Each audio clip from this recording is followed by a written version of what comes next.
Mike, what's up? Did I wake you? No, I actually woke up at 4 a.m. this morning. I always get up at So, 4.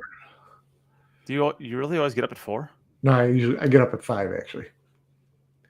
Okay, you can't say I get up at 4 and then say I get up at 5. Well, sometimes it's 5 to 4. It's 4:55, 4:50. Somewhere in that 4 range. But yeah, Does that when you like naturally wake up, or is that like when do you set an alarm? no, set the alarm because I get up and go work out at 6, and then come to the office. And you don't get a body like this by skipping days at the gym. Yeah, I was wondering. Yeah, I was wondering where those tree trunks for legs came from. That's You right. ain't you ain't skipping leg day. You hitting Yeah, them I don't squats. skip leg day. I hit them hard. Yeah, it's good for you. I do not wake up at 4 a.m. every morning, so I am like I don't know, a special level of dead today. Yeah. So I'm just gonna not say anything, and I'm gonna let you take it over. So just As you go get on, Mike. older, you'll naturally wake up early because sleeping's too much like death, and you just you want to be alive and awake as much as you can. Is that why you take naps 3 times a day when you get older? No, only once Only on once. weekends, mid-afternoon. Especially now that football's back. Ooh, did I take a good nap on Sunday? Oh man, so did the Packers, Well, luckily I'm not a and Packer and fan. and so did the Badgers. You might. Oh my goodness. Now you're. Them's fighting words. Fighting words. Well, no, All I right. was pulling for the Badgers, but they took a snooze. Oh my goodness. Well, I'll say this. Since the Badgers decided to crap the bed to Illinois State, was it? I don't even know who it was. That just Washington means I State. guess, yeah, Washington State. Okay. Oh, that's actually like a real team. The Beavers. That's right. The Washington No, State. no, Washington State's the Cougars. Washington's the Beavers. Or no, Oh yeah, yeah. Oregon's the Beavers. Oregon's the Ducks. Oregon State is the Beavers. Oregon State is the Beavers. Yeah. Oregon is the Ducks. Yeah. Okay. When do So you now think that we we get got around to that out of talk the way, about pool? When do you want to talk about pool, Nate? wait. We're gonna talk about pool. Yeah, that's what they tell I me. I thought this was the. I thought we were talking about polo today. I get paid by the word talking about pool, so let's talk pool. Oh, okay, fine. Well, all right. All right. Since you're going to be like that, all right. Let's talk about what should we start with? Should we start with the team, the world team, or we should start with the women's ten ball? Either or. I mean, I think I think the event overall, the combination of the two together was interesting.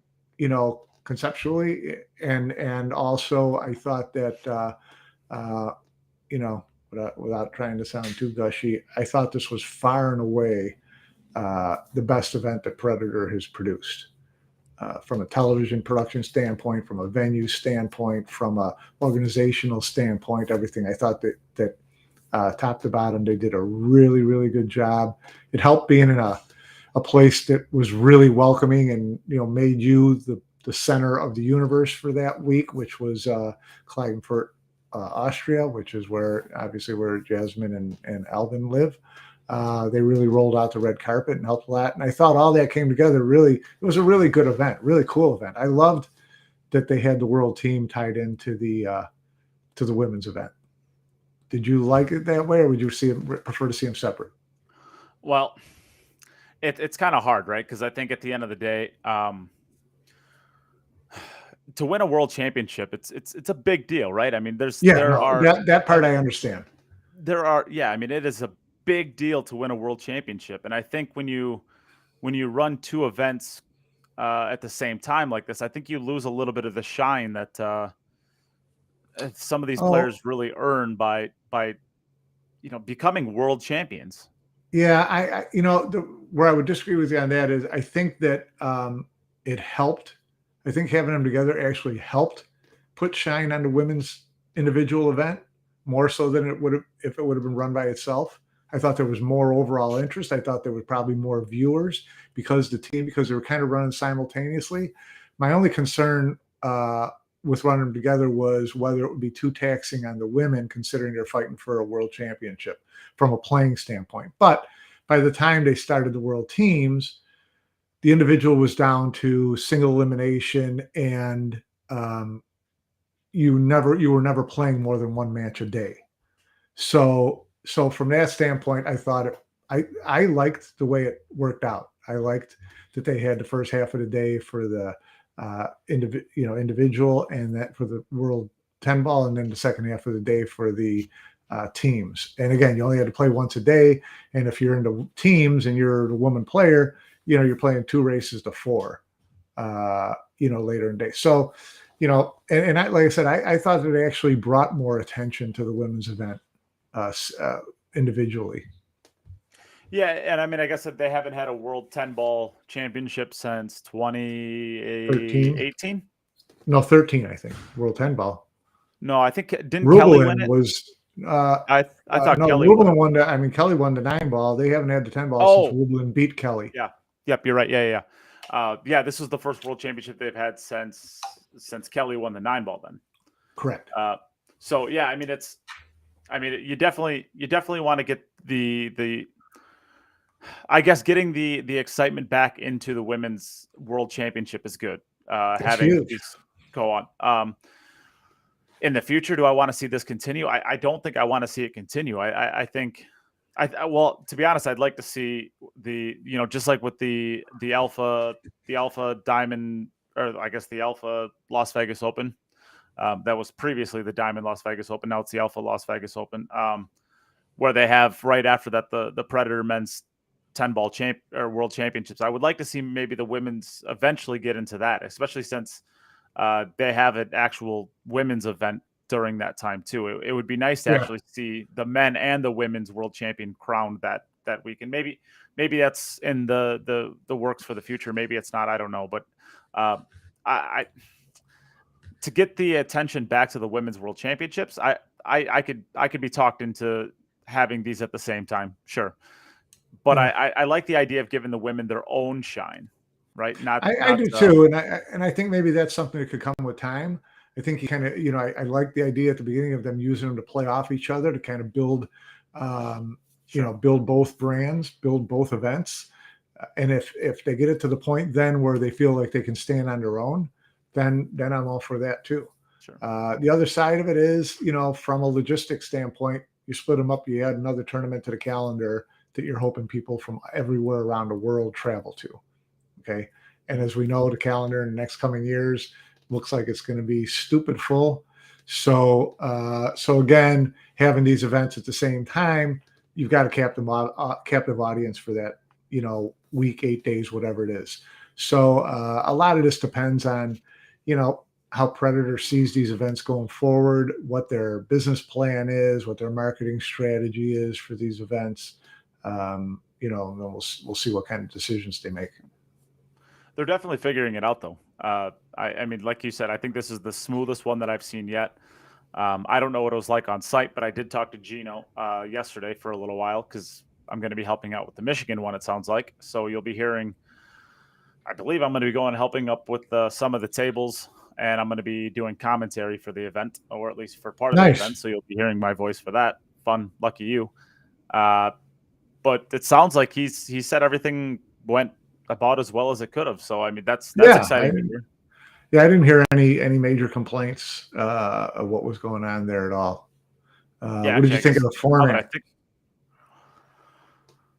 I got a, and I talked to Gino about this too yesterday. I got a problem with that team event. It just seems, and I know that some of the matches were long, like really long, but if you're gonna have a team event, you gotta. I just feel like you gotta find more ways. If you're gonna have singles events in there, a race to 4 at the end of the day, especially with the shootout. So really, what you're doing is you have 6 points total, and if you're gonna have singles, so you have 3 singles, and then you have 3 Scotch doubles. I mean, I guess everybody gets to play it with everybody theoretically, but and the shootout. I don't like the idea that the shootout only has one player shoot twice. I think you got to. I think that it's gonna take longer, but I would like to see the shootout actually be 2 out of 3, where each player shoots against one of the other. Like the ladies shoot against the ladies, and then one of the men shoots against one of the men, and the other man shoots against the other man, and then you do whoever wins 2 out of 3.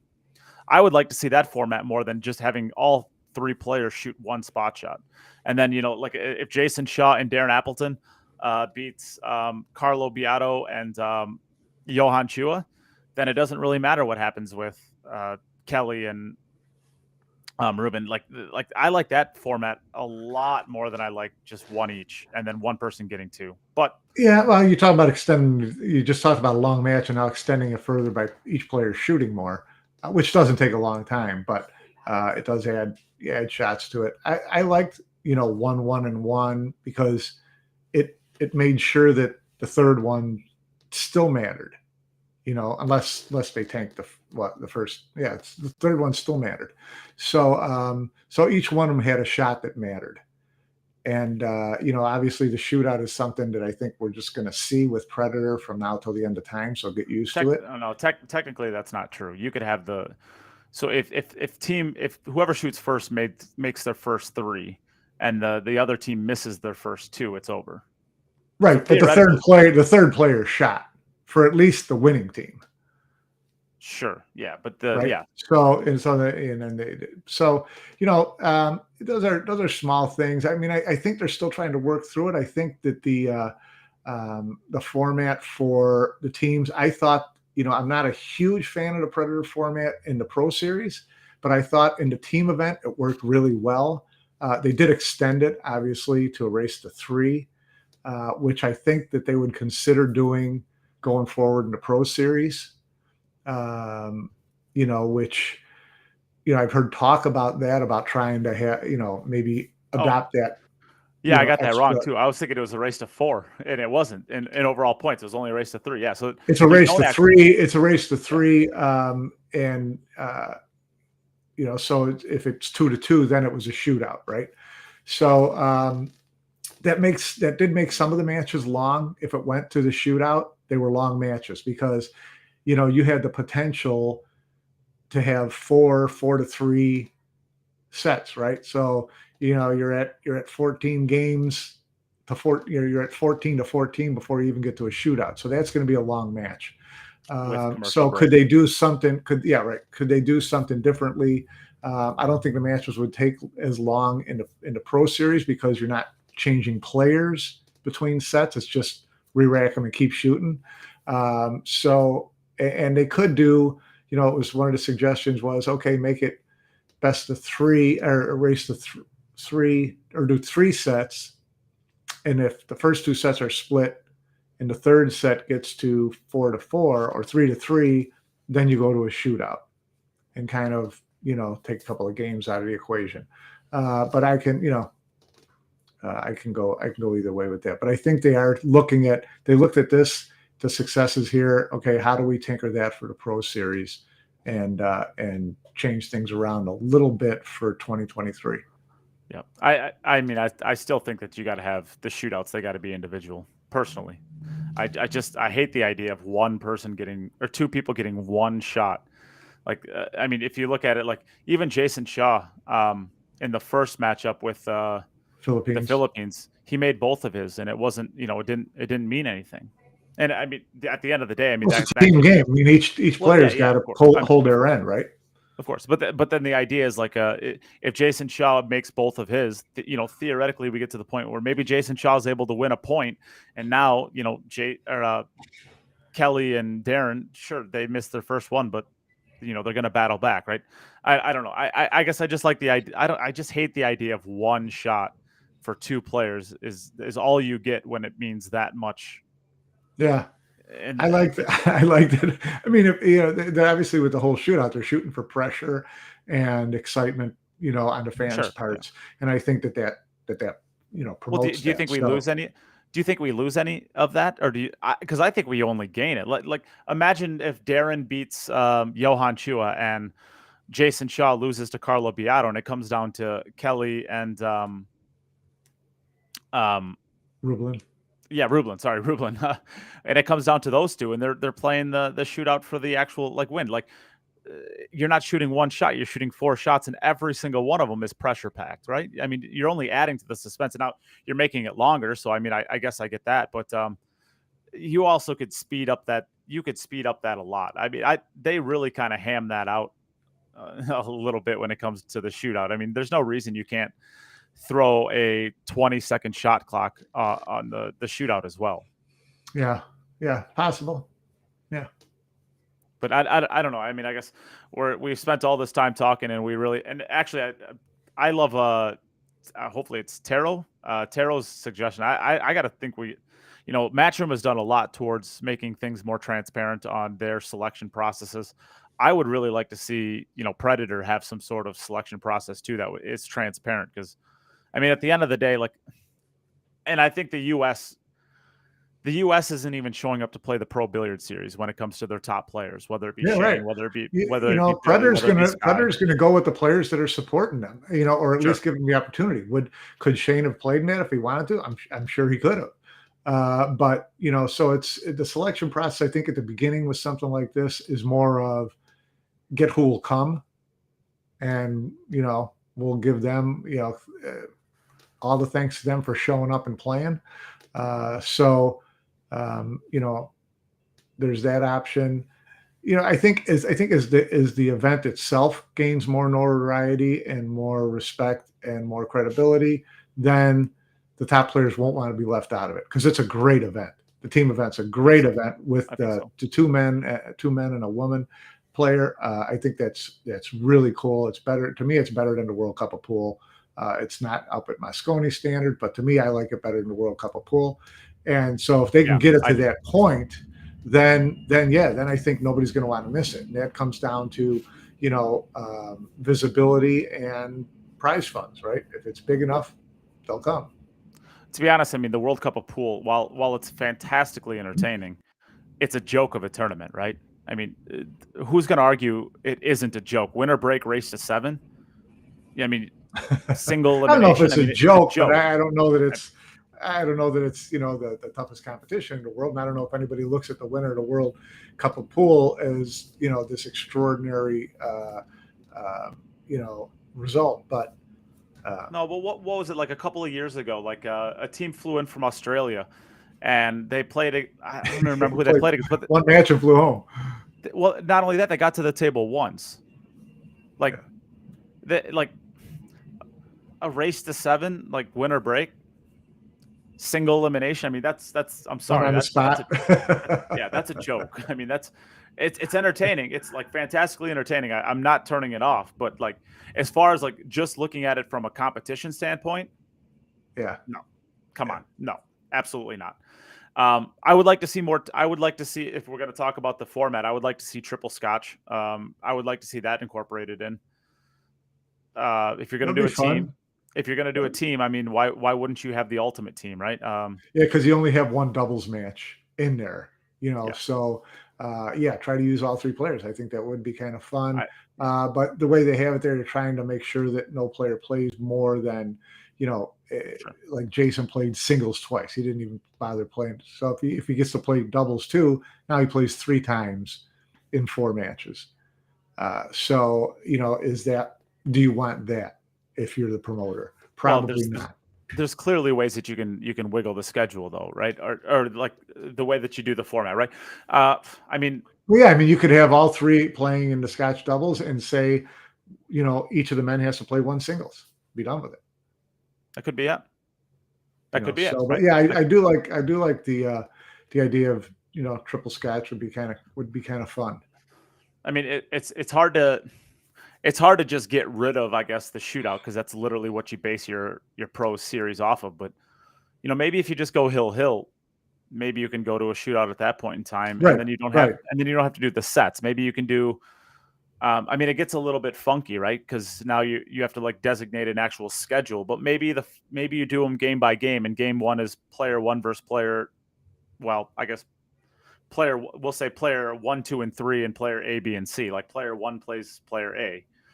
Game 2 is player B and player C Scotch against 2 and 3, right? I mean, you could do a schedule like this to where you could actually set your players where you want them in it, and then pre-match what it is, and then each game is worth a single point, and then you race to 11 or something like that, where if it goes hill, you go to a shootout or something like that. But I think the way that the format is, it's too rigid to really be able to do anything fun with the schedule to where you get a lot of different types of matchups and triple scotch and stuff like that.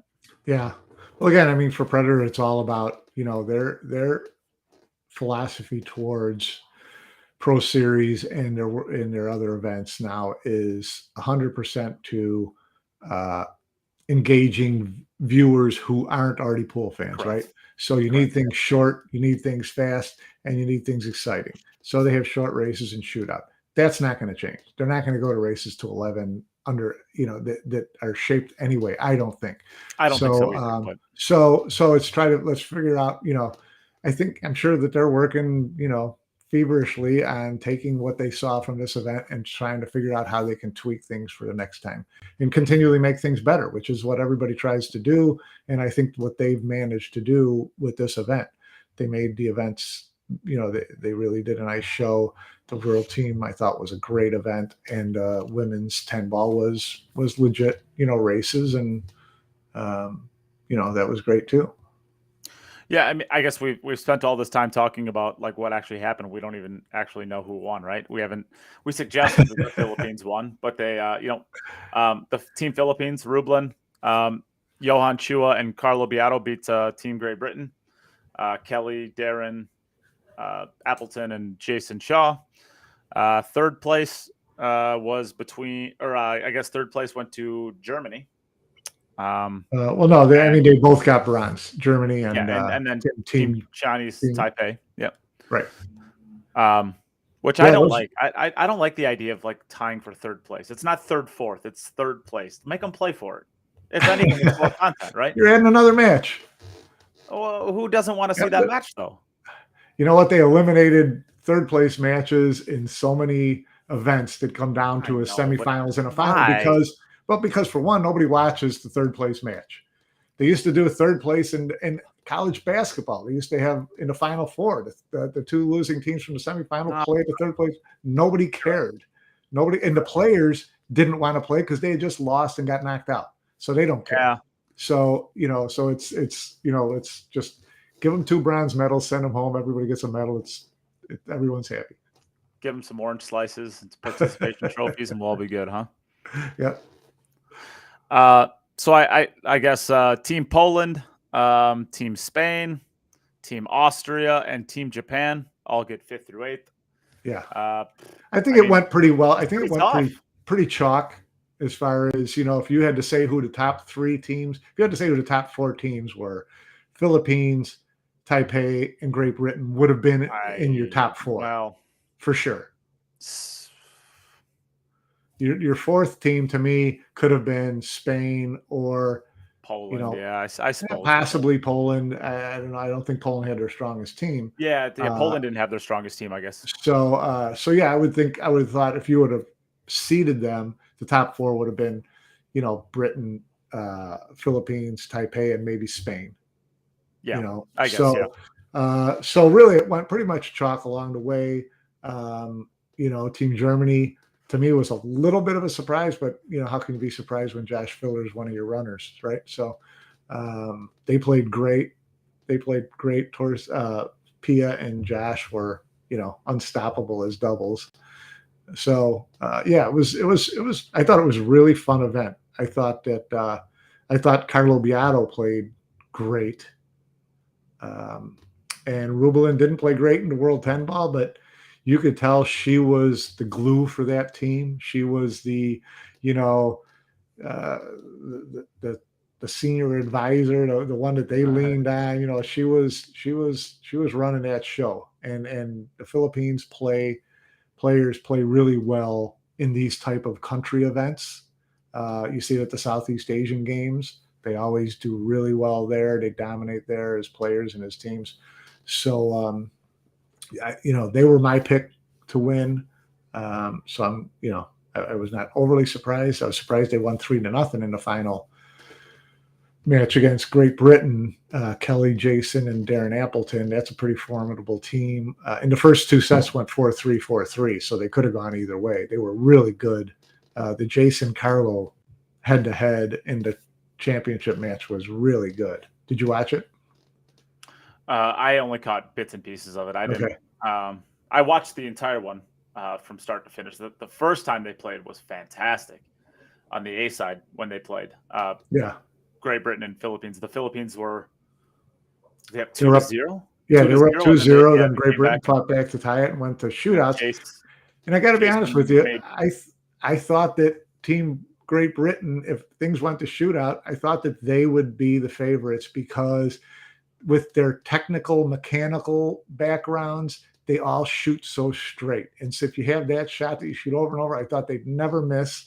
And they drilled a couple right into the rail. And Team Philippines, Carlo Biado and Kelly's Rublin, missed bad. yeah, Kelly's really bad. Kelly's missed bad. But Rublin and Carlo Biado, do you normally, when you Clutch. watch Predator events, do you normally see people hit the ball that hard on the spot shot? They Carlo were Biado's drilling. Carlo Biado's almost went 4 rails. But I mean, Roberto Gomez shoots him the same way when he shoots him like that. So I think Yeah, it's they drill I it. think it's a Filipino thing. I mean, Man, you better be straight with your shot because if you catch any part of that corner pocket, you're at the other end of the table. I mean, I don't even. I'm trying to like. I mean, maybe it's because. I mean, it's got to be because they have to hit the ball so much harder because the playing conditions in the Philippines. I would have to assume that that's the reason why they feel more comfortable hitting them at that speed. But I mean, it's not like Jason and Darren were hitting them soft. I mean, they were just hitting them really hard, right? Yeah, no, the Filipinos were just drilling them into the pocket. That was crazy. But yeah, they played great. Yeah. Great I event. don't. Do you know what happened to Kelly? Her hand, Yeah. yeah, I don't know if she's gotten X-rays yet, but she thinks she broke a knuckle, and I can't remember what she was doing, but she was pulling her hand back, and it slipped off or something snapped, and I can't remember even what she was doing, and her knuckle hit some stanchion or some some immovable object, and she racked her knuckle. It wasn't And pool from related though, right? No, it wasn't like during a Yeah, I match didn't. or anything Yeah, like I that didn't or think it was pool practice. related. But they said that her hand was, there were times her hand was blown up like a balloon, and they would ice it down, and it was her backhand, her grip hand, and I'm sure it affected her shooting. I'm sure it affected her mentally because just knowing, I think Sure. that she was really pretty, from what I understand, was pretty unable to shoot jump shots because then you really need that backhand, right? Yeah. So, but she never said a word through the whole week. She grinded out. She didn't play her best pool in the world, but she grinded out one match after the next, and she was really driven.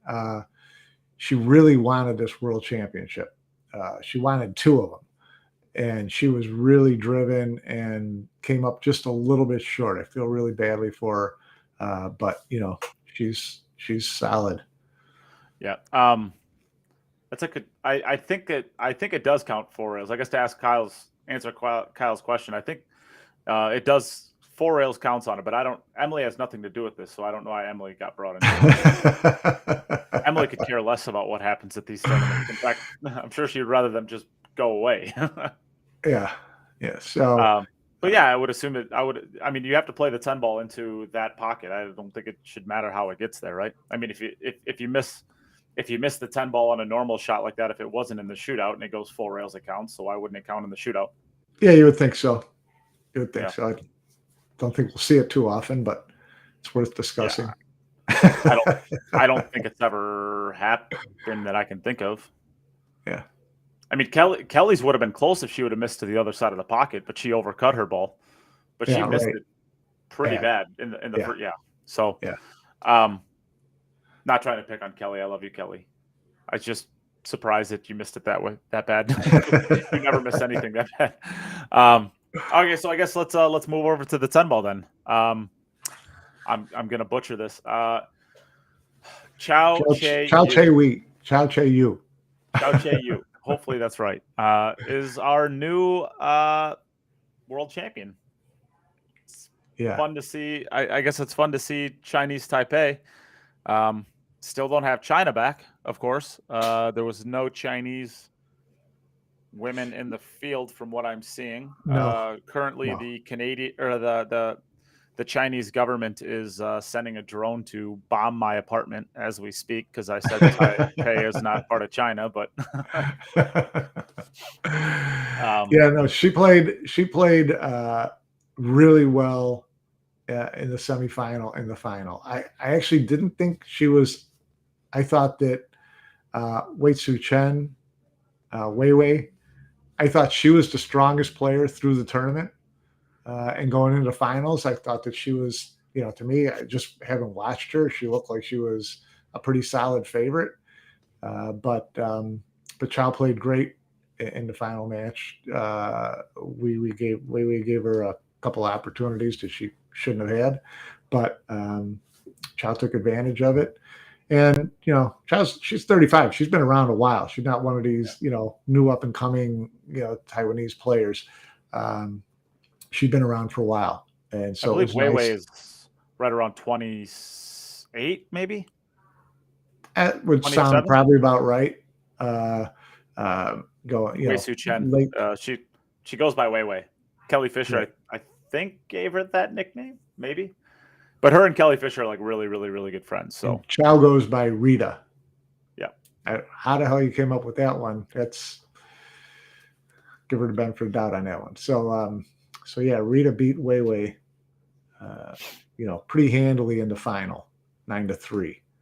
And the big matches. I mean, we talk about the Taipei, the players from Taiwan, and if you looked at the Final Four, if you look at the women's 10 ball, I think 4 out of the final 8 out of the final 16 were all Asian players. No, 4 of the last 8 were Taipei. 6 out of 5 or 6 out of the last 8 were Asian players, and then an all Taiwan final. Final 4 in the teams was 2 Asian teams and 1 2 European teams. Are you counting the Philippines as Asian? Yeah, they're in the Asian games, right? Well, sure. Then 6 of the 8 were Asian. Right, 6 of the 8 players from Asia. So we talked about it before about how things would change when they got back into action. Not that Kelly and Jasmine, can't win any place, anytime against anyone, but it makes the road to the final a lot steeper, right? You don't get away with getting a couple tune-up matches. Yeah, no, you don't. Yeah, you can't just show up for the quarters and roll from there. So that was, it was great. It's great to see them back playing, and they do play just as strong as ever. Someone mentioned Pia. She did have a great tournament, beat Jasmine earlier on in the women's 10 ball. Jasmine came back really hard. I think Jasmine was probably under more pressure than any player in Austria because she was kind of the face of the event being there to start with, and she was so involved in everything that went on there. And I know even after matches were over, she was out, playing games with fans and interacting and things like that. So she had a lot on her plate, and congratulations to her for reaching the semis. And in the semis at 7-7, she's the favorite to win that, right? Did you watch that match? That was brutal. That was brutal. But I don't know if it was pressure or what, but there were the game at 7-7 and then the game when she was trailing 8-7. I think everybody in the world, I don't even play. And it looked to me like all you had to do was follow the ball a foot, and your next shot was pretty much straight in. And she stunned the 9 at 7-7 and left herself a tougher shot in the 10. And then how you scratch and decide is almost incomprehensible. And then the last rack, she did the same thing, going from the 6 to the 7. Simple roll shot. And I don't know if maybe she felt too much pressure in her arm to feel comfortable, slow rolling the ball. But it cost her in both of those games. Otherwise, she might have been in the final. Yeah, I mean, the second scratch.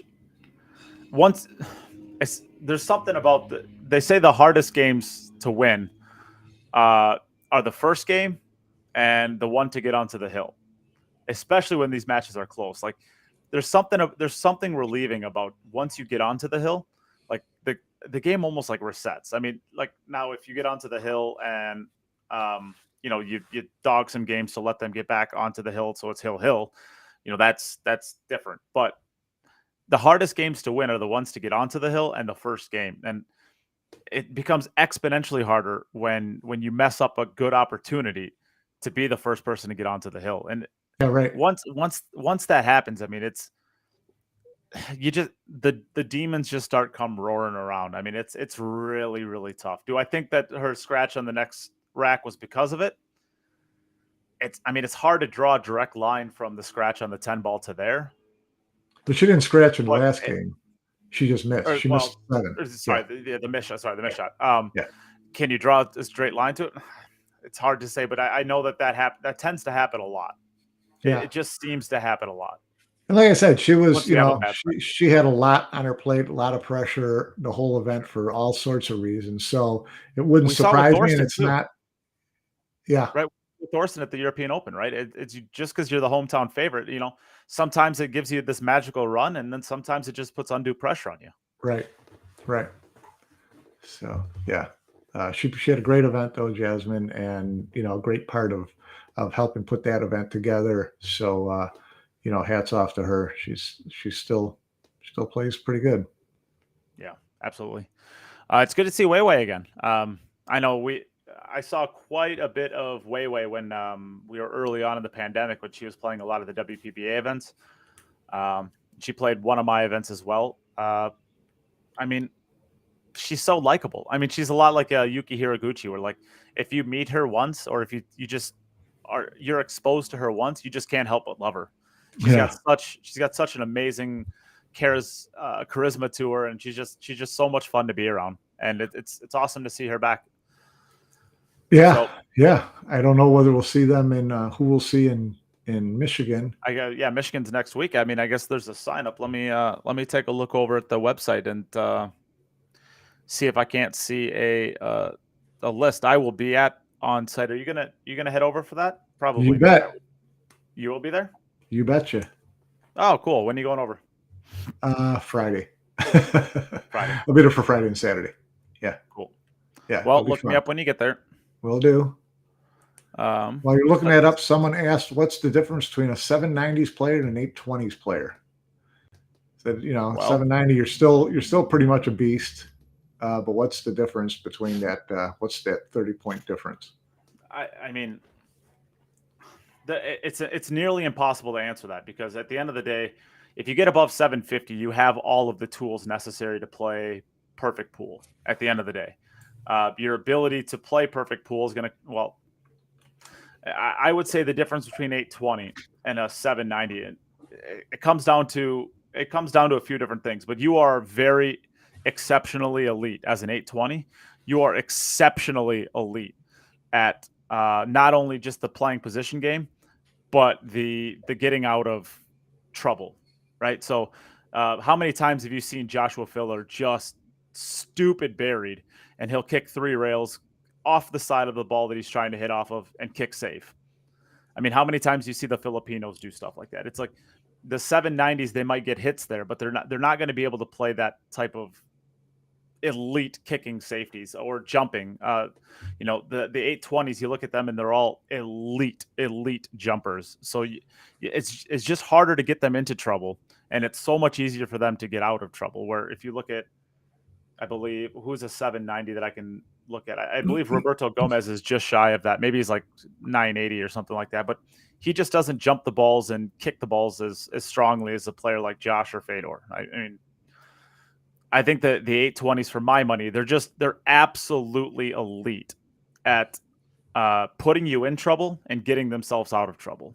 That's just my opinion on it. But again, there's a lot of things, right? I mean, you could say mistakes like Marty did, but I mean, it's hard to say.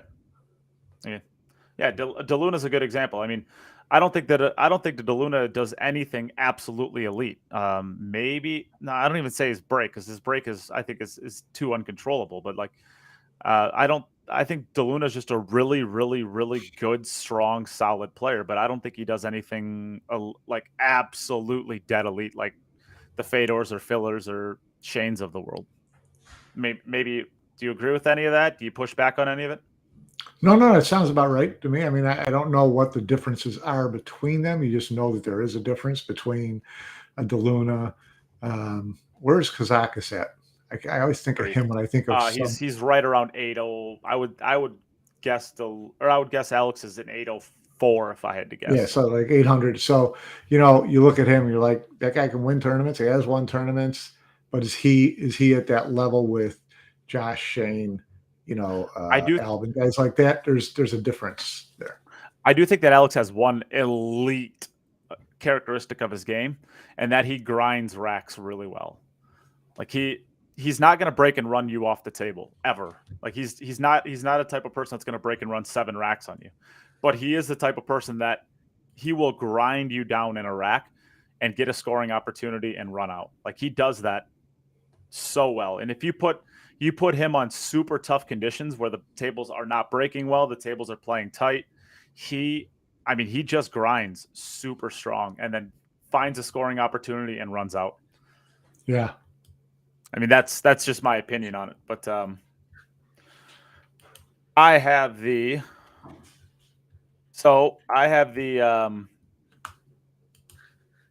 battle or the so it looks like Michigan. There's going to be the Ko brothers are going to be there. Koping Yi, Koping Han, and Koping Chung. Wow. As well as Lu Ritang. I'll take your word for it. Yeah. And then Chang Jung-Lin. Okay. So they are going to be what about on the women's side? For the men's. For the women's side, well, this is the dumbest part about this because this is under the women's open tab. So under the women's tab has the men's players. It's going to be a tough field. Apparently. Yeah. I know that Amber Chen said she was playing. I got her listed or not. But if she's playing, I just wonder if like Wei Wei or Chow is going to be there as well. Yeah. I mean, it's hard to say. Like I literally am under the Michigan Women's Open. And the only thing that comes up is the men's. Let me go under the Michigan Open. Maybe the women are under the men's side. No. So I don't know who's in the women's. Yeah. Okay. Let me refresh. Nope. It's still. Yeah. I don't know. So I guess there isn't going to be a sign up list that you can see unless I'm an absolute idiot and I don't know what I'm doing. All right, then. We'll all be just as surprised as you. Yes, we will.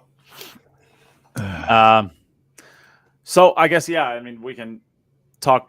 Do we have anything else we want to talk about for the World 10 ball, the women's World 10 ball, or the team 10 ball? No, not especially. I thought, like I said, I thought it was really good. Yeah, I agree. Lots of good things coming out of Predator. Of course, we're going to have the Sieberts Open coming up. Later on this year, they're going to have the Fargo Raid Ohio Open, I believe. I think it's the Fargo Raid Ohio Open. And then the Puerto Rico Open, which I might be at as well. Cool. Will you be going to that? No, I don't think so, but I don't know yet. It's still mulling. Sure. Okay. Well, I will definitely be at Michigan. I will hope to be at Puerto Rico. Who knows? And then I guess that's it for the Predator events for this year. We have the World Junior 9 ball in Puerto Rico, right? And the 8 ball as well. Oh, sure. Yeah. I guess I'm looking at Puerto Rico as a whole. Right. Yeah. They'll also have the World 8 ball. That'll be exciting. So we'll see how many. Just to me, all of these are about who decides it's worth showing up to. Sure. Yeah. So it'll be interesting. Yeah, it'll be really interesting. It will be interesting to see if like Shane, Sky. I mean, if they don't show up for that, I mean the 8 ball. Yeah. I mean, sure, it's on a big table, but it's 8 ball. I mean, they love 8 ball. Yeah. And it's Puerto Rico. Yeah, Puerto Rico in December, in the winter. That's in November. Yeah. So Yeah, But it's great. that's probably not a selling point for Shane, I suppose, because that's less fishing time, ice fishing time, right? Well, I don't think he's sitting on much ice in November. It I don't might be. know. North, I don't I know mean, if North. He's a quite a ways north.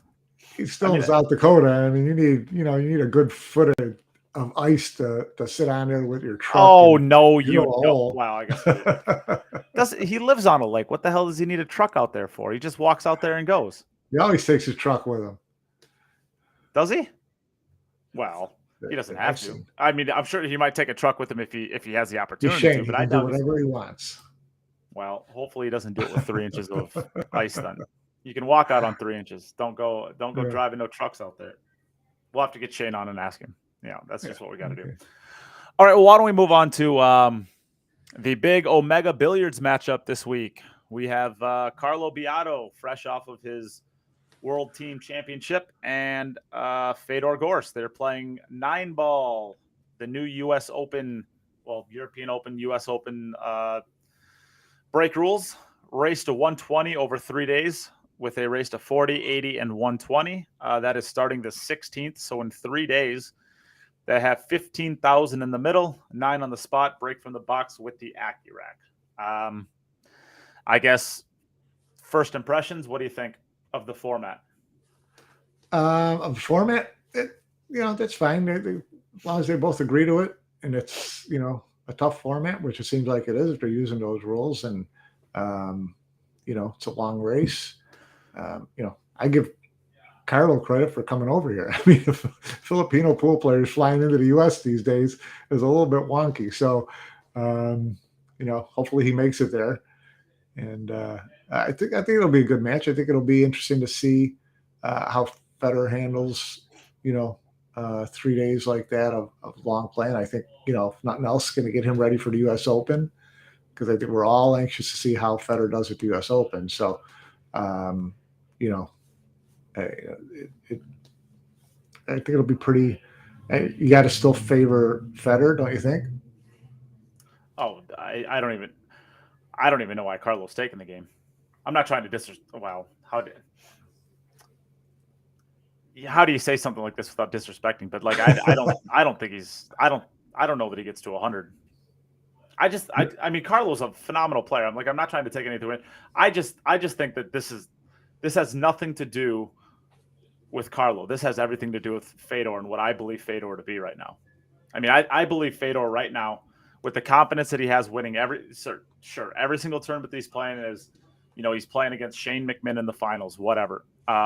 It doesn't change the fact that he's won damn near every tournament for 4 weeks or 4 months straight. And the idea that isn't going to just explode your confidence. Now, if Carlo's able to come out and punch him in the mouth and get up 40-20 against him, sure. I mean, that's, that can be flattening, but I just don't see how that happens. I mean, you're gonna have to break and run. I mean, you're gonna have to be regularly running 3s and 4s and 5s to be able to get Fedor into that position. And I don't know with this break rules that's really a feasible thing. Yeah, I see Fedor winning this comfortably. I don't want to say comfortably. Yeah, somewhere between maybe 15 and 25 games. I would guess. Okay. I just it has nothing to do with Carlo. I mean, I think he would do this to just about every player in the world right now. Yeah. Yeah. I don't know. I don't know how to pick it. I mean, I think that Federer's a favorite. I'm not a huge fan of the multi-day long race, shoot till you drop, head-to-head matches. But it's like I said, it'll be good for both of them. I mean, how much did you say was in the middle? 15,000 and counting. So it's not like it's a real. I mean, yeah, it is a. It's like not really a real bet. Yeah. Compared to what these events normally are, this is peanuts. Right. So, I mean, are they both looking at it as, a getting in stroke match? Who knows? I mean, it'll be interesting to see. Like I said, I'm more interested to see how Federer does at the U.S. Open. And this can't hurt him going to the U.S. Open. If he's playing the U.S. Open format, break rules, all that type of stuff, it's going to get him more geared up for in better stroke for the U.S. Open, don't you think? Yeah, I mean, certainly. I mean, he's basically had an open invitation to play anybody in the world essentially for like the last 6 or 8 months, and this is the first time he's gotten anybody to bite on it. So, I mean, is I don't. It's a perfect event to get them both ready for the U.S. Open. I think Right. At the end of the day, I doubt either player is betting any of their own money at this. They're probably just using this as a tune-up, right?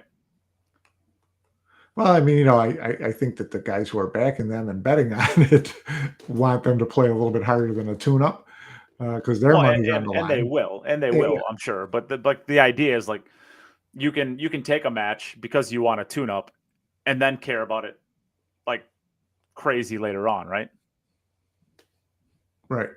I mean, if they're playing for 15,000, I mean, and I'm assuming neither one of them have their own money up. So at the end of the day, one player is going to be winning $7,500. Well, if you have one player winning $7,500, how much are the backers taking, and how much is going to get thrown towards the players? I mean, it's at the end of the day, if they're jellied $1,000 out of that, I mean, that's maybe 2,000, 3,000 at the most. Like, I don't know. I don't know how these players are like.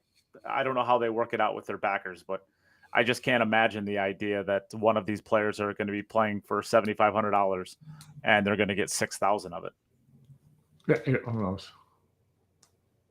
I don't know. I mean, they're getting paid to show up. I mean, of course, Omega Billiards is going to be paying them to show up for the match. But as far as the winning side of this, I don't know. Yeah. I mean, what do you think? Do you think if you had to guess a score in a winner, who it would be? Well, I'd go with Fedor and 20-5, I guess. 120, 105? Yeah. It's probably. I think Carlo breaks 100. Yeah, I mean, I would put him right. If somebody set the over/under for me at, let's say, 100, I probably wouldn't bite either way. I don't know. I think it's at the end of the day, like I'm excited for the match. I mean, I'll watch it. I'm going to be happy to watch it. It's going to be awesome to see Fedor Gorst play a real player in a real match. Yeah. First time since DeLuna. I don't know. Was that the last person he played, I think, in a match like this? So I don't know. If you set the over under at 100, I would be really hard pressed to pick one. Yeah. I think that's. So I guess I would do 120, 100. Yeah. Something like that. Well, you either have to go 101 or 99. I'll take the over. You take the 99. You're betting over? Take the over at 99. I'll take the under at 101. No, I mean, I guess that's starting up on the 13th. You can, the 16th. You can still go over and buy it at omegabilliardstv.com. Check it out. Should be good. I guess that checks off everything that I have to talk about today, or that I wanted to talk about. Anything on the docket for you? No. Just looking forward to seeing the women play in Michigan. I haven't been to a women's event in a while, and then gearing up for U.S. Open and the fallout for Mosconi Cup teams based on the U.S. Open. I think it's going to be interesting to see what happens there. I think the lineups are, I think the European lineup is pretty much done unless something really unusual happens at the U.S. Open, which I think would be a ton of fun. What's that? What do you think that is? You're saying the lineup like all five or just? Yeah, all five. Yeah. Who do you think? It's Albin, Josh, Ruiz, Shaw, and Fedor. I mean, how can it not be? The only way it's not. I was arguing Fedor like 4 months ago, and every single second of it I got pushed back on, and now everyone's around to Fedor. Well, I pushed back on it because for a couple of reasons, and since then have basically heard from Alex Lely that those are not going to impact his decision. So I'm not saying what I think is right or wrong. I'm just saying that Alex, if it's, unless a second, rookie or under top tier player manages to get into the points, the automatic pick, his wild cards are going to Jason and Fedor. Done. Not even close. So, and the only guys who really have a shot. I said that a long time ago. The only guys who really have a shot at getting into the points are David, guys Alex, like Mario. No, not David. David would have to win the U.S. Open to even get close. Is that true? Yes, Mario and Kazakis could push Francisco out by finishing second, right? If Francisco doesn't go very far. I mean, if the Albin only goes way, to it, which if Albin goes which, to an which out, still leaves you only with 1 points guy who's not in those top 4 players. So it wouldn't change the overall team except for Francisco trading with Alex or something like that. Now, if one of those guys actually wins the event and Francisco does well and Albin doesn't, and all of a sudden Albin's on the outside looking in for points, then it gets really dicey because then you have 3 to take 2 on Albin, Jason, and Fedor, right? That's why the most disappointing thing that happened all year to me was Mario coughing up that lead to Albin in the European Open. Because if he beats Albin there, they're kind of reversed on the money thing. And now you're looking at a real possibility. Not Albin, Francisco, Mario. But I'm saying the match that screwed everything was Mario tanking to Albin at the European Championship, because he and Francisco both would have been ahead of Albin. And then you would have had the real possibility of both of those guys making it on points. And then those 2 wildcard picks become a real, jigsaw puzzle for Alex. But when Albin beat those two jigsaw puzzles come down to Fedor, Jason, and Francisco, not Albin. No, Albin. I'm talking Albin. If Mario and Francisco would have finished ahead of Albin in points. Okay, right? You said but you said those 3 players before you talked about Mario and Albin. Never mind. Yeah. Okay. Yeah. What I'm saying is, if Mario had beaten Albin in the European Championship, he and Francisco both would have been ahead of Albin in points going into the U.S. Open, which then to me would have been really interesting to watch who advances through each round and picks up 1,000 here, 2,000 there, whatever money goes. Yeah. So that would have been interesting, but it's all moot because it didn't happen. Mario went in the tank, and we're looking at Albin, Josh, Francisco, Jason, and Fedor. Which is what I said like 4 months ago. Well, you were right 4 months ago. And I was chastised. I was ripped apart by you guys. I don't know about ripped apart. We all had questions as to whether Fedor deserved, the shot. And I said, deserve be damned. He's the best player. And that's what Alex says. And then I got, well, you try telling a player like Victor Zielinski or Francisco Sanchez-Ruiz. And what I've since learned is that Alex has no problem telling Victor Zielinski that you're not getting picked over Fedor. I just want to circle this one around a little bit longer. You can milk it. We'll get you a shirt that says I picked these 5. No, so on the U.S. side, I mean, where are we at on the U.S. side then? U.S. side's, the points are completely up for grabs. So that's, you kind of have a feeling where you're going to be, but the points are all over the place.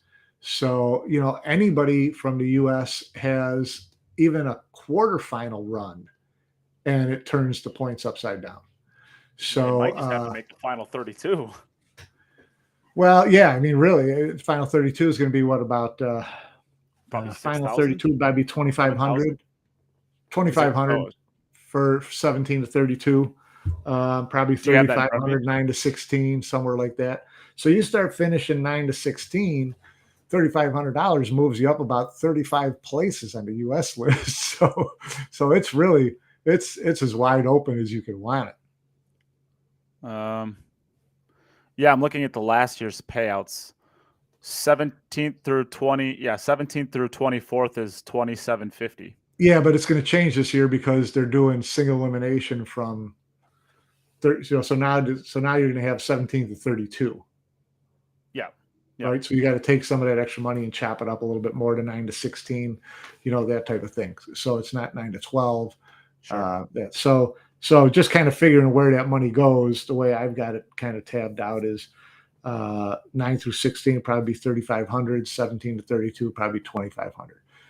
So yeah, an American player that hits the top 32 is going to do some moving on the leaderboard. It depends on how many other Americans are with them at that point to make a difference. So which is great for the American players, who want to go grab them a spot on Mosconi Cup. I mean, it's going to be interesting to see. These guys are going to hit Atlantic City, and they're going to be dialed in, and they're going to be scoreboard watching, which is going to be a ton of fun.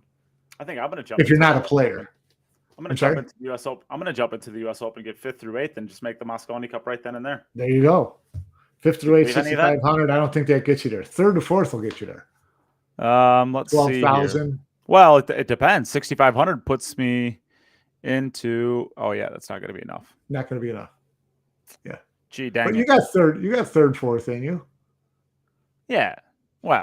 Oh, actually, you know what? You're wrong. Because if Sky Woodward right now is sitting at 6,250, if he goes like 2 and out in that event, that puts me right neatly in front of him. And is he third on the points list right now? I believe, yeah, he's just behind Oscar. Oscar is at 9,100. Sky is at 6,250. So boom, 5th through 8th moves you right into 3rd place. And then you're going to get to watch. Oh my God, you guys don't even understand how bad I would be shaking. Oh my God, I would have to be wearing like 6 layers of adult diapers. And I'd have to like tape popsicle sticks to my arm to stop them from shaking. I'd be like Earl Strickland with diapers on. That's how many like things would be attached to me to stop me from shaking. Yeah. Yeah. Well, speaking of Earl, someone just asked, how about Earl? I think Turning Stone pretty much closed the door on the Earl chapter for this year. Like I said, I said this like, I don't know, maybe a month ago or something like that on the podcast. I've come full circle on this. I've accepted that the Mosconi Cup is not a real event. It is never going to be a real event. What it is a television show. At the end of the day, it is nothing more than a television show. It is not real competition. I mean, of course it is kind of, but really it's just a television show. Do you consider the Ryder Cup television show? Yes, absolutely. Okay. Yeah, that's nothing more than a television show. It's I don't want to say it's a gimmick, but it's an event that is literally made for TV. It's not a world championship. It's not a U.S. Open. It's an event that is made for TV. Yeah, Laura's right. It's entertainment, and it's not just made for TV, because what it actually is made for is crowds, passionate crowds. Sure.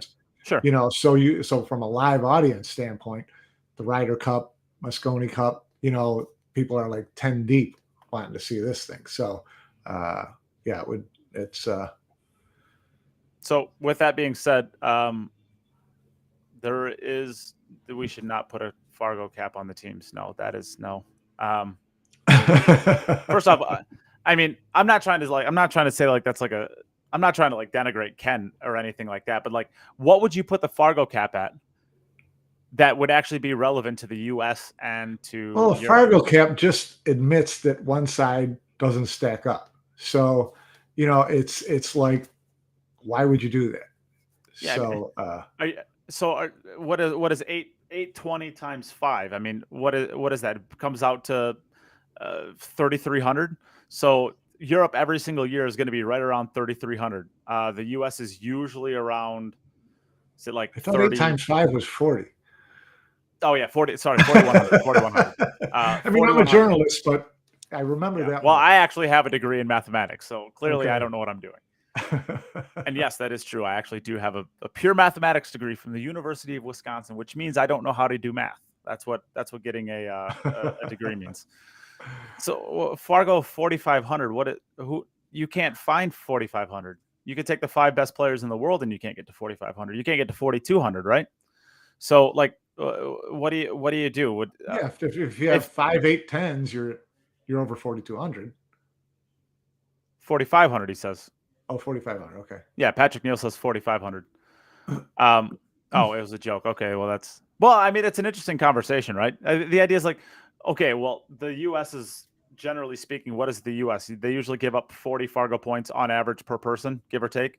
So you're looking at 200 off. So you're looking at a give or take right around 3,900 for. So if the best that we can do is to throw a 3,900 out there any given year, what do we throw the Fargo rate at? The cap at? What would you even put it at? Why are we discussing a cap for the I don't Moscone know. Cup? All right, move on. Okay. Craig's got a good. Could you? Oh yeah, yeah. I mean, so the U.S. I mean, so let's get back to the U.S. Who do you think are going to be our qualifiers then? It seems like I mean, I from think what the U.S. has shown, it seems like Oscar's. the Oscar is safe. It seems like he is from what the I don't U.S. know has about shown. safe. I mean, if someone makes a big run and Sky gets goes further than Oscar, then he could get bumped out again, right? Well, he would have to make a pretty deep run, Sky would, or Oscar would have to be out right away. Is he 6,000 behind Oscar? He's or 4,000, 3,000 and change. 3,000 and just change. about a little less than 3,000. So if Oscar went out early and Sky made it to 9 through 16 or 5 to 8, you probably have to do 5 through 8, right? Isn't that what we decided? But then it would still keep Oscar safe because it would still be they'd be 2 and 3, just flipped order, right? So someone behind Sky would have to pass Oscar for him to not make it, which means that someone behind Sky would have to get at least 5 through 8. Which in order goes Shane Wolford, Greg Hogue, Nick DeLeon. Where are Shane and Greg? Money wise, or money wise. So Shane Wolford is sitting at 5,500. Greg Hogue is sitting at 4,450. Nick DeLeon is 4,430. Okay. So they're comfortably 5,000 behind Oscar. Yeah. So they would have to. So they would basically have to place minimum fifth to eighth. Yeah. Right. To be able to leapfrog him, they'd have to probably do 17th through 32nd to. Well, I think what they're also shooting for is whether they make it on points or not. That fifth spot to me is still open. You know, that second wild card pick. If Sky makes it, who do you have as the first? Probably Billy. Sure. So, you know, if it's Billy, then that fifth spot's wide open still. And if someone goes out there and makes a big impression, finishes, 5 through 8, even 9 through 16, if they've beaten a couple of top players along the way, all of a sudden, you're making an impression. Now, if they all go out quickly, then that fifth spot gets opened up to guys like, a Josh Roberts or a Tony Chohan or an Earl or someone that you just want to take a flyer on, right? So, I still think that there's a lot to play for the U.S. players, even if they think they can't get there in points. If Shane Wolford goes in and all of a sudden finishes 9 to 16 or 5 to 8, you don't think that helps his chances of being that fifth pick? Sure. No, I agree with you. But I mean, Craig's kind of stealing my thunder because I really am. I am on the bandwagon. I want to see Josh Roberts in this thing. The guy barely ever plays pool, but every time he does, he just has big finish after big finish, whether it's one pocket or whether it's rotation. It just seems every time I see his name in an event, it's deep. And it's not like winning an event, but it's deep run. Yeah, no, it is. And he's a great player and a lot of people like him. I just think that if you're Josh Roberts and this is what you wanted, you should have made more effort during the year to get there. I don't disagree with that, but here, he's trying to get into the U.S. Open and the International now, which means that he snoozed it when the spots were available, right? So how bad does he want it? I want a guy who's going to kill themselves to get it. And that's what Greg, and that's what Nick, and that's what Shane. That's what all Greg, these players are doing. Shane, yep. So if they can show some mettle in the U.S. Open, I would give them serious consideration for that fifth spot. Nick's playing in the event in Spain, right? Nick DeLeon. Yeah. Yep. Good for him. And I was going to say, is that a ranking event? I was wondering why he was there. It is a ranking event. It is so that's why he's there. He's trying to just. Yeah. It's a tough field to try to get some ranking points out of, since it's not a huge payout. Well, it's actually not. I mean, it's actually not that tough of a field. It's not as strong as the Euro Tour. I mean, don't get me wrong. There's a lot of really, really good players in there, but it's not like he's going to be playing against. You have all your Polish players, you have all your top Spanish players, you've got a couple of the top German players. You've got there's a lot to run through. I mean, is it Yeah. is it front loaded? Yeah, but there's 20 good European players in there, 20 really Sure, good European absolutely, players. yeah. So, With a and good draw, what's the payout? 5,000 euros. First place. First place, yeah. Yeah. So, how much moving you're going to do on the leaderboard in that event, unless you finish first or second? Yeah, I mean, I don't disagree with that. I mean, I guess I'm looking. But at I like the experience he's getting, and I like the fact that he's staying in there and he's swinging every chance he gets. I mean, you got to love that. I mean, I'm just looking at this list, and of course, a lot of these players are probably great players that I just don't know who they are. But I'm looking through around Group 1. I see Pius Labudas in there, Jose Alberto Delgado, Mieszko Fortunski, Victor Zielinski, Mark Biesterbosch, Sanjin Pelovanovic, Nick De Leon, and throwing his out there. And that, I mean, that's it. And Oliver Solnacki. Solnacki's in there. Conrad's in there. Francisco Sanchez Ruiz is in there. But that's Group 1. I mean, that's Group 1 of, like, I don't know, maybe 64 players with some walkovers in there. But I mean, I named 8 players that are like really, really, really good. Yeah. Well, I hope Nick makes a good run. I hope he does too. I mean, I'm always rooting for him. I mean, I don't want to see him get a soft draw. You mentioned a soft draw. I would rather have him because the money's not that good. It's not going to make that much of a ripple in the points thing.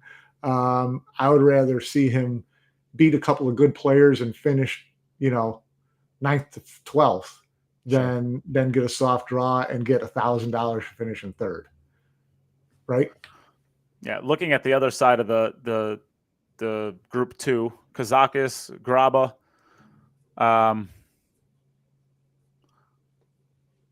Guess David Al-Qaidi, Ronald Regley. Yeah, as I said, 20 good. Got to be 20. Yeah, got to be 20 really solid players in there that Mario he can go up against. So I would say of the I probably named 20 great players, but the elite of the elite are not in there, right? There's no Josh. There's no the FSRs in there, I would say, but there's no. Mario, FSR, Alex Kazakis. I mean, you're talking about. There's no Josh Filler. There's no Albin Ocean. There's no Jason Shaw. There's no Wojtek Shevchuk. I mean, there's still a lot of huge names that are not there, and of course that doesn't say anything for like the Coe brothers or. But as far as European points go, there's only about 4 guys missing from the top point getters. If you look at the top 10 point getters, I'd say 7 of them are there. Sure. Yeah, none of the top 4. But everyone that probably passed that. Niels wasn't in there, I guess. Niels is one. Yeah. But yeah, I mean, it's a great event, and from what I saw, he's the only American player that's in there. Right. So let me look through here. Who's he staying with over there? Probably himself. Yeah, he's the only American there. The Spaniards are hospitable. I'm sure someone's putting them up. Yeah, it's actually this isn't a Predator event. I was going to say it's actually kind of a surprise that Tyler's not playing in it since he's over there already, but he sticks mostly to Predator events, I guess so. Yeah. I don't know. I mean, maybe.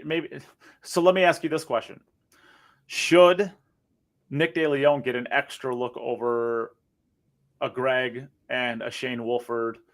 And because he's playing there? Because he's playing everywhere. He's been to the UK Open. He's been to the European Championship. I don't think so, because I think certainly Shane Wolford has played just about everything. He's played in a lot of the events. Greg, I don't know, but that's some people can't travel as much as Shane and Nick can. So I think that if you look at all 3 of those guys, Nick, Greg, Shane, they're all putting in the effort. And that puts them on equal footing to me. I'm not going to take who earn more frequent flyer miles than the other. The effort's been there. dedicated to making this team. Sure. So, and dedicated to improving their experience. So that to me is where that's where a lot of that comes in. Sandcastle, 5,000 added guaranteed. But none of that's going to matter because it's just before the U.S. Open. No, Sandcastle definitely. You know, I think I know because I'll be there. Yeah. So, yeah, that's good. You know, it's decent payout. So I mean, it's almost just as much as the Spanish Open, and it's not going to have nearly the players. Yeah. Well, I mean, I hope I'm sure there's still room for more players. I hope players decide to go there and take their swing. I mean, if you're an American guy who knows that the points are not that big from 3 through 12, play in Sandcastle, then go play in the U.S. Open. I mean, if you pick up a couple thousand at Sandcastle, that's moving material on this points list. Well, especially because wouldn't get you very far in the European point list, but on the American point list, you'll leapfrog some people who are sitting at home doing nothing.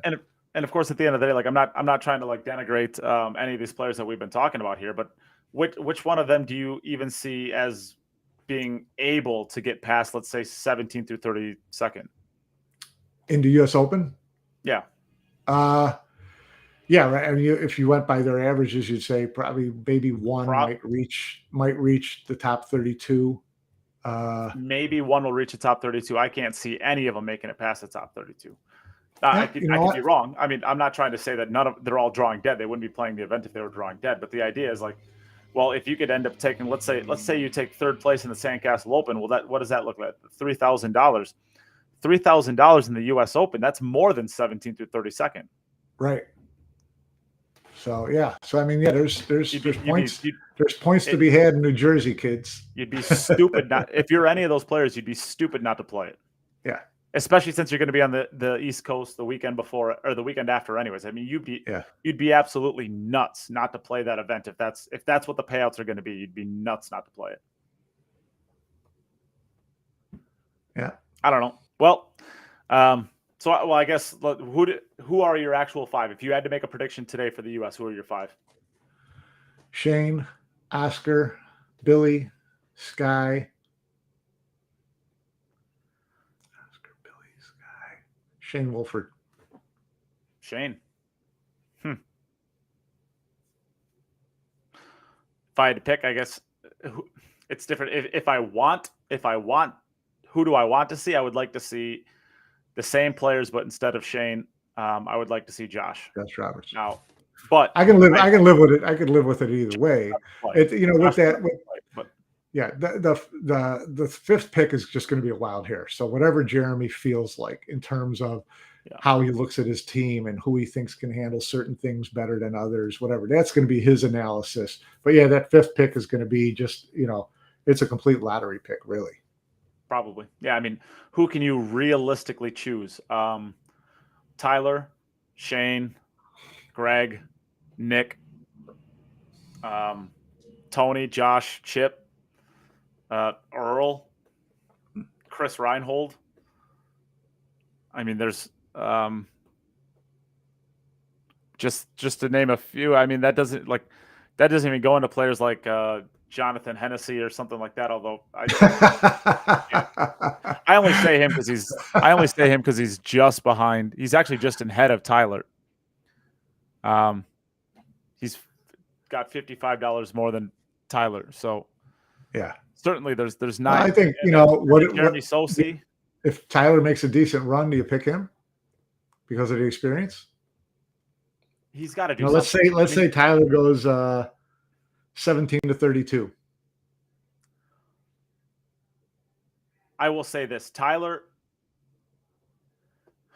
and I got to call it like I see it. Tyler has not done anything in the last calendar year that warrants a spot.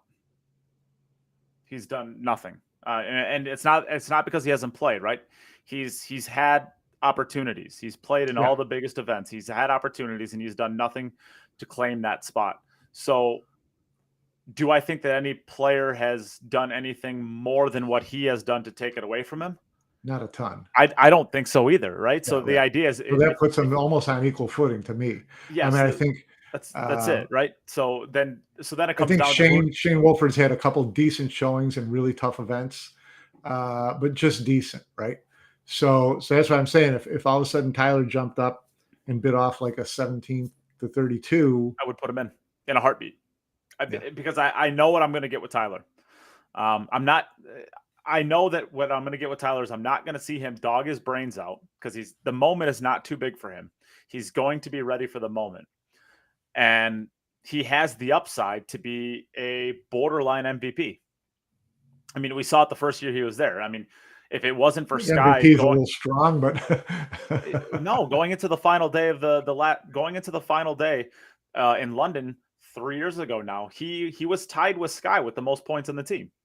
Sky took it on the last day. I mean, Tyler lost to Jason, I believe, on the final day. I believe. Jason or believe Kachi? Well, I mean, it could have been either. Jason, Kachi, and Meals all beat Billy, Corey, and Tyler. So I mean, listen, Yes, but what I could he win MVP? Sure, he could because it's a points thing. But sure. Tyler's not going to win the MVP having beaten Josh and having beaten Jason and it's going to be having beaten number 4 and number 5, right? Okay. In the number All I'm 4 and saying number is 5 doubles teams. all I'm saying is Tyler has not lost to Joshua Filler yet this year in a race to 5, but he's lost every single time in a race to 7. I mean, that is it though, right? I mean, how many? I can think back to three situations this year where Tyler has been up who has beat Josh in a race to 5, but lost in a race to 9 or 11. Yeah. Oh. I mean, getting started is not Tyler's problem, and maybe jump out 3-0 and then he just lose it from there. I don't know. Finishing has been his problem. I mean, even when he played Oscar in what was at the UK Open, where they both had kind of advanced and they played each other. The European Championship. That was the European Championship. The European Open, the most recent one. Yeah, the European Open. Yes, the European Open. Okay. Yep. Because it was just recently, right? It was just a couple weeks ago. I thought it was a little longer, but it could be wrong. It doesn't matter. They played Oscar, and he. I mean, Tyler barely got through the match before that. After he had a big lead, and then against Oscar was kicking and scuffling at the end there too. So he's shown a penchant this year for actually what you're saying, starting good and not being able to close. Now, is that enough to get you through a race to 5? It should be, but is 4-4 in a race to 5 or 4-3 in a race to 5 any easier for him to close than leading 10-7 in a race to 11? I think that last rack is the last rack. I don't care whether it's race to 3, race to 5, race to 11. He's got to show he can close it out. Yeah, and it was the European Open this year. In the final 32, because Oscar went on to play Joshua Filler after that and lost. Yep. Right. I mean, I will say this: there are, in my mind, there are 2 players that I think have the potential to go out during the U.S. Open and take the 5th spot. And by take it, I mean, like, if they do something, show up. Yeah. And that's Tyler and that's Jeremy Sosi. In my mind, it's those 2. If either one of them, let's say, make a 17 through 32 or even a 17 through 32, if they made a 9 through 16, that's it. That's done. It's theirs. I don't know. I'm trying to think. If Nick DeLeon were to make a 17 through 32nd, I don't know that I would put him in no matter what. It'd be hard to leave him out. I don't know if that's a lockdown finish for him for sure. I don't know, but if Jeremy or Tyler makes it, I think it is a lockdown. I think it's over. I think that those 2 players are the 2 players that control their own destiny. Even with Tyler having as rough of a year as he's had. I think if Shane Wolford finished 17-32, that would lock him in too. I do. So if Tyler and Shane did that, who are you taking? I'm taking Tyler, and it's not close. Yeah, probably. That's my point. If maybe if Shane found a way to get 9 through 16th and Tyler got 17 through 32nd, then but that probably puts Shane qualifying too. To be Yeah, honest, right. depending what, yeah. So I mean, we're talking about all these different things, and I mean, at the end of the day, there's still two Well, the qualifiers. different But scenarios are what makes it fun. I mean, that's why, it is, yeah, you're right. scoreboard watching is the best, is the most fun. It's, I wish there was more scoreboard watching for Team Europe, but there's really not. Yeah, not. I mean, Mario. If Albin or FSR go out early for whatever reason, then I it think gets the guy really who's got the difficult. best chance of sneaking in there is Alex Kazakis. To I be believe. honest with you, I agree. I agree. I think I think Alex Kazakis got as good a chance as anybody to make that final 8. To be honest with you, like, well, I was gonna say Oliver Solnaki. I could see a dark horse somehow sneaking in, but Yeah, I just don't see a situation where FSR and Albin go down early enough to where it's it makes a these difference. Well, I mean, situations open up. Albin can go out early and it still won't make a difference because he's at 60. So he's Yeah, up. He's a good 25 ahead of FSR. Francisco, he's got a chance of slipping out. If he goes out early, then a couple guys could take his spot. yeah, yep. But yeah, I mean, I don't know. I stand behind that. I think Tyler and Jeremy Sosi are the only players in the U.S. that control their own destiny when it comes to making the team. I mean, Well, we're I hope that there's something to watch. That's why I don't want we're to see. assuming here. I don't want to see 9 guys go out before it gets to 64. Right. So, We're but assuming. they know that they're under it. They know that they've got a lot on the line. This event, they know they're going to be watched. We know they're going to be watching other tables. So it's going to just be really fun to watch the scoreboard at that event. Sure, it's going to be. Well, I mean, we're assuming still that Oscar, Sky, and Billy are a lock, right? Is there a situation where they wouldn't? I mean, I suppose if one of these players made a deep enough run that they qualified.